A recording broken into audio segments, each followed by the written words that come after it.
Salut la petite communauté, on se retrouve cette semaine pour une nouvelle vidéo où on va parler des plans en bande dessinée et dans les mangas. Vous savez, quand vous faites vos planches de bande dessinée, il faut cadrer les personnages, les lieux, les décors et on peut faire des plans plus rapprochés, moins rapprochés, plus éloignés, etc., etc. Et ici, je vais vous expliquer un petit peu les différents types de plans qu'on utilise en bande dessinée et comment on les utilise, car on ne les utilise pas à n'importe quel moment et c'est important de le savoir. Alors si vous voulez tout savoir sur les plans en bande dessinée, c'est maintenant que ça se passe.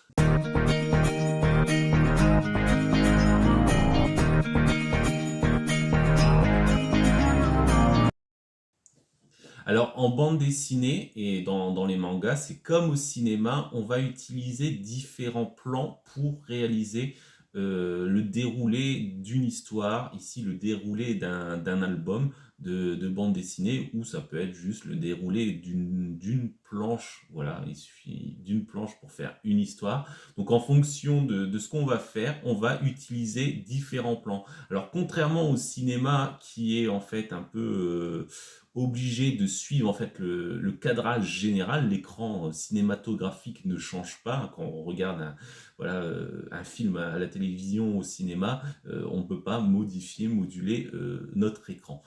Contrairement à une planche de bande dessinée ou de manga où on peut s'amuser justement à faire des cases plus larges, des cases panoramiques, des cases horizontales, verticales, carrées, rectangulaires, rondes, etc.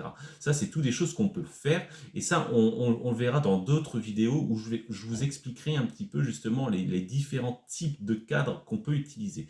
En tout cas, ici, on va parler que des plans, des différents plans qu'on peut utiliser en bande dessinée et dans les mangas, c'est-à-dire le plan d'ensemble, le plan général, le plan rapproché, le plan américain, etc., le gros plan, etc., etc. On va voir ces différents types de plans. Et en fonction de ce que vous voulez faire passer en fait au lecteur, et pour éviter aussi la monotonie, parce que le but c'est que le lecteur lise votre album jusqu'au bout. D'accord? Si vous faites toujours le même plan, au bout d'un moment, l'œil se fatigue et on n'a pas forcément l'envie d'aller jusqu'au bout. Alors, ça peut être différent en fonction du type d'album, de bande dessinée, de manga que vous faites. Voilà, il y a des albums qui vont souvent utiliser un petit peu les mêmes plans, d'accord. C'est surtout vrai, en fait, si vous voulez, pour tout ce qui est strip ou planche de bande dessinée humoristique sur une planche, où voilà, le but c'est juste de lire la planche. On va pas forcément varier énormément à chaque fois les plans, d'accord. Mais quand vous partez sur un album, là, on va vraiment s'amuser comme au cinéma, à varier les plaisirs pour justement transmettre une action, transmettre une émotion, transmettre la peur, la surprise, pour tout transmettre au spectateur et au lecteur pour qu'il soit en fait imprégné et qu'il se retrouve au milieu de l'histoire, d'accord. Le but c'est que on se sente plongé dans votre album et qu'on ait envie de le lire jusqu'au bout et qu'on se sente soit à la place du héros, soit à la place du méchant, voilà. On peut se retrouver à la place de la personne qu'on a envie dans votre album en le lisant, en se disant qu'est-ce qui va se passer, j'ai envie de savoir, etc. Donc tout ça, c'est ce qu'on va utiliser justement ici, c'est ce qu'on va créer en utilisant les différents types de plans et on va voir justement maintenant ces différents types de plans. Allez, c'est parti. Alors, le premier plan, c'est ce qu'on appelle le plan d'ensemble. Si vous vous souvenez, pour ceux qui me suivent un peu depuis le début de mon aventure sur YouTube, vous pouvez aller voir une de mes premières vidéos, je crois, qui était justement comment créer un plan d'ensemble. Vous pouvez aller la voir, je vous mets le lien ici si vous voulez justement regarder un petit peu. Là, je rentre vraiment un peu plus dans le détail et je vous montre un petit peu comment justement créer un plan d'ensemble. En tout cas, le plan d'ensemble, si je devais le résumer ici, c'est quoi? C'est vraiment un plan très très large où on va décrire, où on va montrer le décor, on va montrer l'ambiance, l'atmosphère, on va montrer une foule d'individus et pas seulement deux individus, mais voilà, on va essayer de planter vraiment le décor de notre bande dessinée et souvent ce plan, on le retrouve au tout début de notre album, de notre histoire, pour justement montrer au lecteur ce qui va se passer dans l'ensemble de l'histoire. Évidemment, on ne l'utilise pas qu'au début. On va l'utiliser après, à chaque fois qu'on veut justement changer de scène, changer de décor, changer d'atmosphère, de météo, etc. On va pouvoir utiliser un plan d'ensemble pour justement montrer l'intégralité de ce qui se passe et ce qui va se passer pour les futurs héros, les futurs personnages principaux de notre histoire. On peut le retrouver aussi totalement à la fin de l'histoire. On peut imaginer une grande scène pour montrer en conclusion un petit peu. Voilà, j'ai en tête par exemple les albums d'Astérix qui se finissent toujours autour du repas, du banquet dans le village avec les sangliers, les différents personnages, etc. qui se retrouvent ici. Et voilà, ça conclut en fait l'album. Et pour différents types d'albums, on peut retrouver ça. Voilà, on va vraiment l'utiliser pour ça, c'est-à-dire pour montrer un décor, une ambiance. Évidemment, on peut utiliser plusieurs plans d'ensemble, les uns en dessous des autres. Enfin, souvent, si on fait un grand plan d'ensemble, on va en mettre deux, on va dire, sur une planche. On va pas voilà, en mettre 10, c'est pas possible. Sinon, ce ne sont plus des plans d'ensemble. Mais en tout cas, si on a besoin de vraiment décrire, de vraiment rentrer dans certains détails, on a le droit, on peut, de toute façon, on a le droit de faire ce qu'on veut. On peut, voilà, mettre plusieurs plans d'ensemble, les uns après les autres. Ça, c'est le premier plan. Alors j'essaye vraiment de vous montrer un petit peu les plans du plus large au plus petit, d'accord? Et pour vous montrer justement les différentes actions, ça c'est quelque chose que j'aurais dû peut-être préciser un peu avant. Donc là on est parti du plan d'ensemble et là on va aller vers un plan qui est plus petit, c'est ce qu'on appelle le plan général. Alors le plan général, une fois qu'on a planté notre décor, qu'on a montré au lecteur un petit peu où ça se passe, qu'est-ce qui va, l'ambiance, qu'est-ce qui va se passer, etc. Alors qu'est-ce qui va se passer, il ne le sait pas forcément encore, mais voilà, une fois qu'on a commencé à planter, on a bien planté le décor, on va zoomer un petit peu comme ça, hein, comme si on était au cinéma en fait, on va zoomer en fait sur les personnages qui nous intéressent, c'est-à-dire les protagonistes. Alors, on va pas forcément voir tous les personnages de notre histoire, mais on va commencer à voir, on va dire, les personnages un petit peu principaux, les personnages clés, ceux qui vont faire commencer l'intrigue, etc.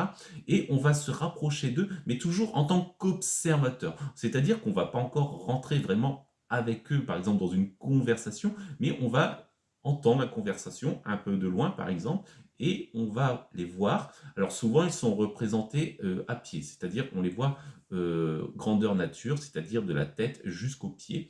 On les voit encore dans l'intégralité. Et là, on va zoomer voilà, sur un petit groupe de personnages qui commencent par exemple à discuter, etc. Et on sent qu'il va se passer quelque chose. Puis on se dit, tiens, peut-être que lui, ça va peut-être être le héros ou l'héroïne. Et on fait ça, donc on se rapproche tout doucement, mais encore en gardant un petit œil encore à l'extérieur. On voit un petit peu encore le décor, on sait que finalement ça se situe toujours au même endroit, mais là on fait moins attention au décor, on se rapproche vraiment de nos personnages. Donc c'est ce qu'on appelle un peu cet isolement de nos personnages. On les isole du reste de la scène pour justement se concentrer sur eux. Donc là, ça va être le début vraiment de l'histoire. C'est à partir de ce plan qu'on sent qu'il va se passer quelque chose. Et après, on va se rapprocher encore plus.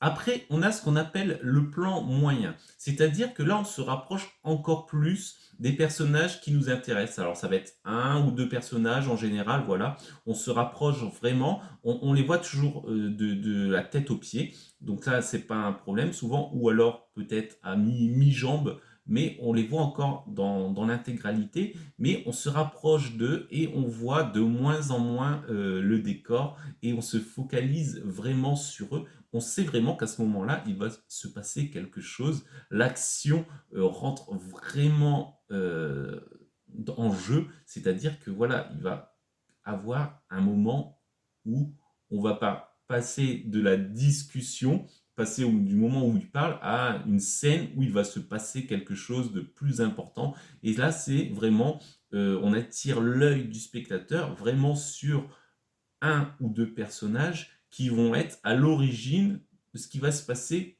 par la suite. Et dans ce plan moyen, tous les personnages vraiment secondaires disparaissent. Ou alors ils sont vraiment en arrière-plan. On les distingue un peu en silhouette, voilà. On distingue peut-être des personnages, mais c'est plus eux qui nous intéressent. Ce sont vraiment un ou deux personnages, voilà, qui sont devant et qui vont être les acteurs de la future action qui va avoir lieu. On a après ce qu'on appelle le plan rapproché. Alors là, on est dans l'action totale, c'est-à-dire que ça y est, là, c'est l'action qui va se dérouler. On ne peut plus faire machine arrière. On est vraiment dans l'action. Donc là, l'auteur, le dessinateur, le scénariste décide vraiment de nous plonger dans l'action et de nous montrer vraiment ce qui va se passer. Et là, on se rapproche encore plus de nos personnages. Souvent, ça va du buste à la tête et on va voir une action. Alors ça peut être par exemple de la bagarre avec un coup de poing qui part comme ça et on va vraiment être plongé dedans et limite on va avoir l'impression de recevoir ce coup de poing où on va voir le personnage qui est devant en train de reculer, etc. Donc on est vraiment plongé à l'intérieur, ça peut être plein de choses, sortir un pistolet, ça peut être ce type d'action, ça peut être pour montrer quelqu'un qui a peur, qui va être en fuite, qui va partir en courant comme ça, un petit peu. Donc là, on se rapproche vraiment et on est vraiment plongé dans l'action et dans ce qu'est en train de vivre le héros ou le personnage qui est en train de créer cette action. Avec ça, en fait, le spectateur partage vraiment, c'est ce qu'il faut retenir, on veut vraiment faire partager au spectateur l'émotion, l'action qui est en train de se dérouler, qui est en train de vivre en fait notre héros dans la bande dessinée. Alors là, on va arrêter de se rapprocher pendant un instant. C'est toujours un petit peu pareil, voilà, quand on explique un peu les plans, on a toujours des plans un petit peu différents et qui arrivent un peu de nulle part. Enfin, on sait d'où il vient, celui-là en tout cas. Mais en fait, pour déroger un petit peu à la règle, là j'étais sur le plan rapproché où on est vraiment du buste à la tête. En fait, ça c'est le plan classique. On a un autre plan, c'est ce qu'on appelle le plan américain. Je pense que certains d'entre vous le connaissent. En fait, c'est un plan qui est arrivé en fait des États-Unis avec tous les films des westerns en fait. Et ce plan américain, vous le connaissez, on le retrouve dans les westerns américains, qui a pour but en fait de montrer un peu le personnage. Alors ça va, on va dire de la mi-jambe de la hanche jusqu'à sa tête, et en fait on le retrouve toujours principalement dans les scènes de duels, les duels américains, où vous avez les cow-boys qui tiennent en fait les pistolets qui sont prêts à tirer, à dégainer en fait. Et on voit ce plan là justement du cow-boy avec le coucher de soleil derrière qui attend justement pour dégainer. Et ça on le retrouve dans les westerns américains, et du coup par la suite on l'a utilisé au cinéma dans d'autres styles de films, et aussi en bande dessinée on va le retrouver. Alors évidemment, on le retrouve souvent dans les bandes dessinées de western où on a des cow-boys, etc. Mais c'est un plan qui est aussi utilisé. Donc là, c'est un peu comme le plan rapproché, mais c'est un peu plutôt des fois. Ici, vous voyez, avec les deux pistolets, c'est un moment statique. C'est-à-dire on attend le suspense, le moment où en fait notre cow-boy va dégainer ou se faire tuer parce qu'il n'aura pas de temps de dégainer, etc. Donc voilà, c'est vraiment voilà, le plan américain, vous pouvez effectivement l'utiliser, et pas que si vous faites des scènes de western, on peut imaginer de l'utiliser dans d'autres scènes pour d'autres types d'actions. Après, on a ce qu'on appelle le gros plan. Le gros plan, c'est vraiment venir cadrer notre bande dessinée, notre case sur le visage d'un personnage. Donc pourquoi on fait ça? On va l'utiliser vraiment pour transmettre une émotion, un sentiment, quelque chose d'important, comme par exemple, alors là je parle du visage. Vous allez voir, après on peut l'utiliser pour autre chose aussi. Donc pour le visage, on va l'utiliser pour transmettre par exemple de la tristesse, de la joie, de la colère, de l'angoisse, de l'anxiété, etc. Alors, quand on veut vraiment faire passer un message un peu pour montrer que le personnage a peur, ou est surpris, etc., on va vraiment venir zoomer sur notre personnage.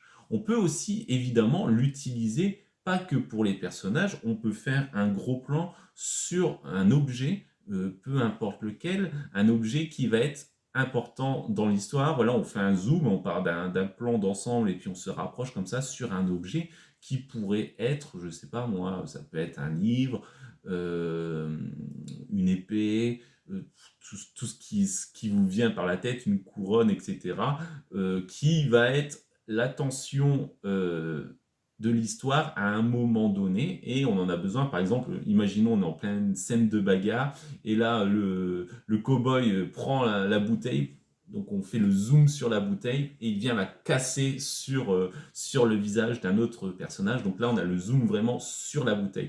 Il faut vraiment que ce soit utilisé de manière intelligente. On ne va pas juste zoomer sur un objet parce qu'on a envie de zoomer. Il faut vraiment que ça serve pour l'intrigue et pour la suite de l'action. Et donc, c'est important de le faire. Pour les personnages, c'est pareil. Ça permet aux lecteurs, aux spectateurs, de vraiment comprendre un petit peu la psychologie de notre personnage qui pourrait encore un petit peu se cacher derrière un visage. Là, voilà qu'on a un plan large, un plan d'ensemble ou même un plan rapproché. On ne voit pas forcément bien les traits du personnage. Et en se rapprochant, on peut sentir des émotions différentes, des choses un petit peu différentes qu'on n'avait pas vues. Donc ça, c'est à utiliser. Il ne faut pas l'utiliser à l'excès, mais il faut vraiment venir l'utiliser à des moments importants de l'action pour montrer vraiment une émotion qu'on a vraiment envie de transmettre à ce moment-là. Ça permet aussi de faire la transition d'un passage à un autre. Voilà, on arrive à la fin de l'action, le personnage est essoufflé, etc. Et après, on enchaîne sur une autre action, sur une autre séquence, et on repart sur un plan d'ensemble. Donc ça permet un petit peu voilà, de focaliser un peu, vraiment, vous voyez qu'on zoome, en fait, c'est vraiment comme une caméra, on part du plan d'ensemble, et on zoome, on zoome, on zoome, jusqu'à la fin de l'action, où on va voir vraiment le personnage, et une fois que c'est terminé, on repart. Alors, soit on repart en machine arrière, c'est-à-dire on redézoome et on repart jusqu'au plan d'ensemble, ou alors, une fois qu'on est sur notre plan, notre gros plan, on repart après par la suite directement avec un autre plan, une autre scène, un autre lieu, avec d'autres personnages, etc. Donc voilà, on repart ailleurs. Il ne faut pas l'utiliser à l'excès, mais vous voyez, c'est un peu une sorte de parfois de conclusion, où ça peut être voilà une grande scène où on a quelque chose qui se passe et on met une petite vignette avec le personnage qui est soit heureux, surpris, joyeux, etc. Donc ça peut être aussi dans ce sens-là. On n'est pas obligé de toujours tout utiliser dans le sens que je dis. Après, il faut vraiment venir moduler un petit peu comme vous avez envie.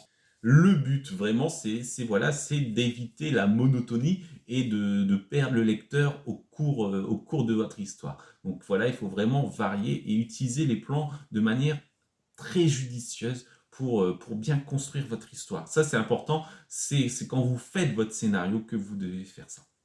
Aussi, par exemple, toujours sur ce gros plan, voilà, si le visage n'est pas expressif, n'allez pas utiliser un gros plan. Voilà, si c'est juste ouais, on est comme ça.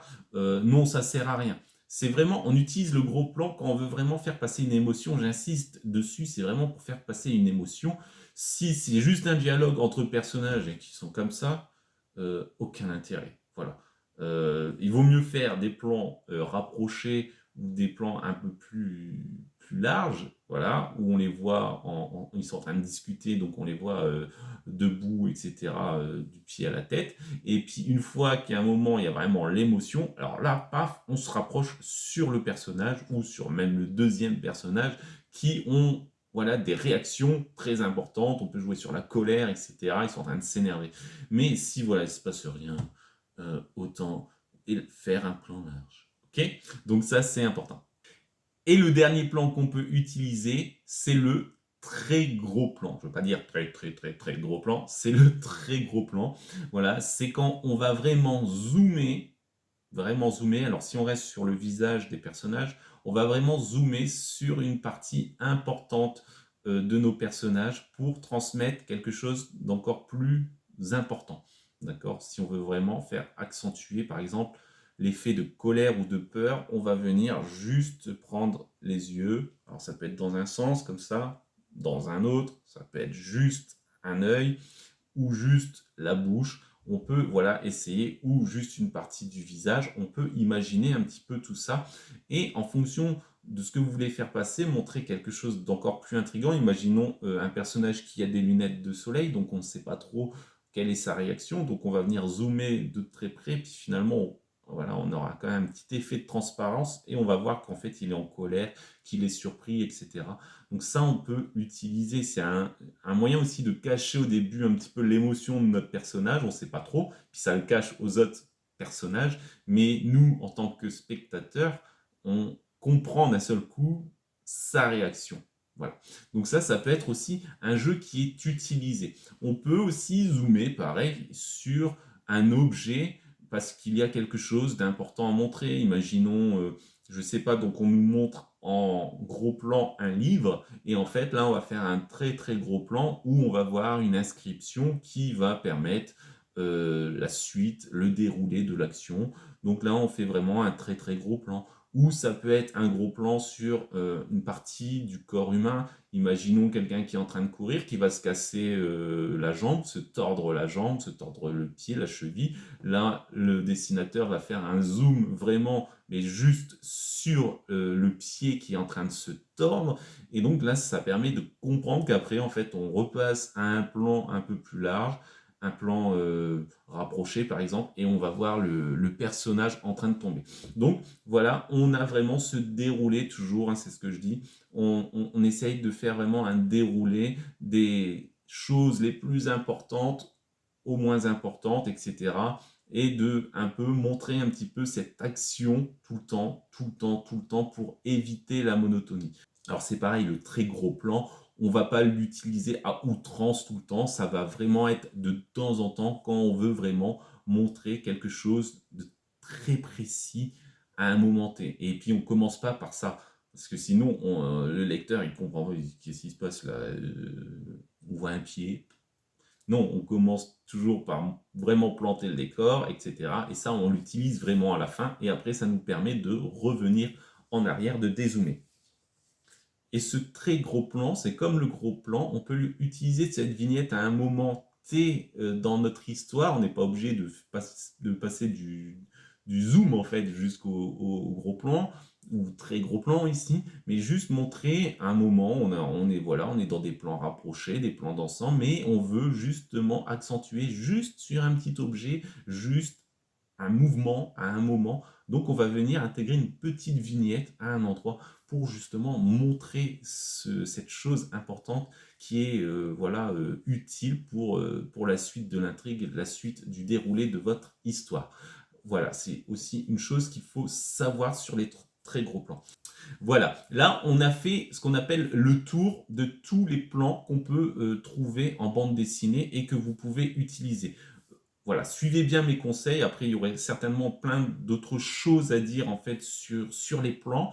Mais en tout cas, là, vous avez, on va dire, les clés, les clés utiles, les bases, les astuces, comment utiliser un petit peu voilà, ces différents types de plans, à quel moment. Après, à vous de venir agrémenter en fonction de votre histoire, en fonction voilà, de l'histoire que vous faites. Si c'est une histoire humoristique, si c'est une histoire où il y a beaucoup plus de suspense, etc., de la SF, etc., vous n'allez pas forcément utiliser les mêmes types de plans. En SF, on va utiliser beaucoup des plans d'ensemble pour montrer, par exemple, si ça se passe dans l'espace, vraiment, voilà, les vaisseaux, etc.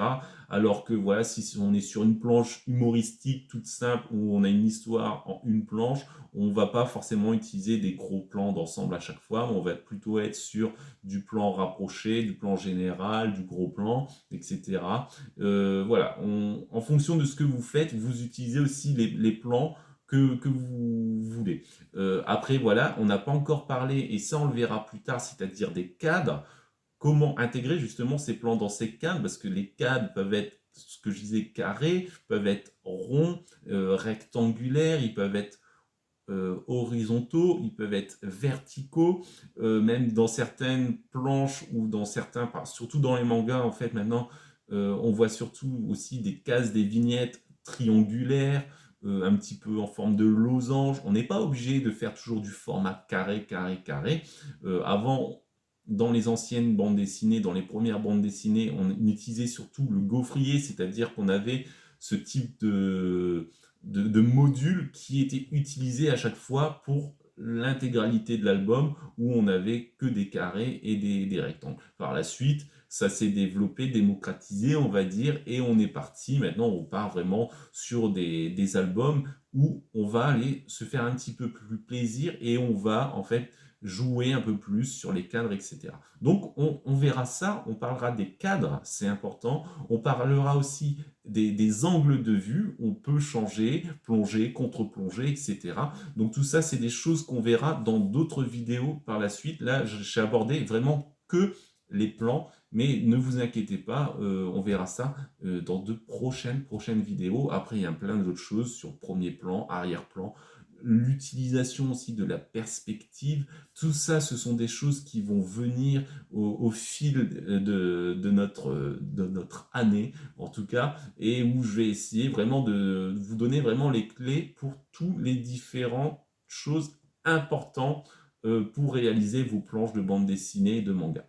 Et voilà, la vidéo arrive à son terme. J'espère que vous avez appris plein de choses sur les plans et que vous allez justement pouvoir les mettre en application dans vos futures planches de bande dessinée et de manga. Pensez bien à juxtaposer et à varier les plans en fonction du message, de l'action, des émotions que vous voulez faire passer. Voilà, revisionnez un petit peu s'il le faut ma vidéo pour justement bien assimiler ça et pour pouvoir bien le mettre en application par la suite.